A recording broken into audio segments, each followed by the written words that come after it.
হযরত আবু দারদা রাদিয়াল্লাহু তাআলা আনহু বলেন, আমি রাসূল সাল্লাল্লাহু আলাইহি ওয়াসাল্লামকে এই ইরশাদ করিতে শুনিয়াছি, যে ব্যক্তি ইলমে দ্বীন হাসিল করার উদ্দেশ্যে কোনো রাস্তায় চলে, আল্লাহ তাআলা এই কারণে তাহাকে জান্নাতের রাস্তাসমূহ হইতে এক রাস্তায় চালাইয়া দেন। অর্থাৎ ইলম হাসিল করা তাহার জন্য জান্নাতে প্রবেশের কারণ হইয়া যায়। ফেরেশতাগণ তালেবে ইলমের সন্তুষ্টির জন্য আপন পাখা বিছাইয়া দেন। আলেমের জন্য আসমান জমিনের সমস্ত মাখলুক এবং মাছ যাহা পানিতে রহিয়াছে সকলেই মাগফিরাতের দোয়া করে।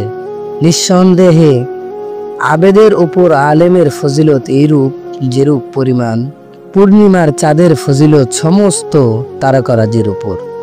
নিঃসন্দেহে ওলামায়ে কেরাম আম্বিয়া আলাইহিস সালাতু ওয়াস সালামদের উত্তরাধিকারী, আর আম্বিয়া আলাইহিস সালাতু ওয়াস সালাম দিনার ও দিরহাম মাল দৌলত এর উত্তরাধিকারী বানান না, তাহারা তো এলেমের উত্তরাধিকারী বানান। অতএব যেই ব্যক্তি এলেমে দ্বীন হাসিল করিল, সে সেই সম্পত্তি হইতে পরিপূর্ণ অংশ লাভ করিল।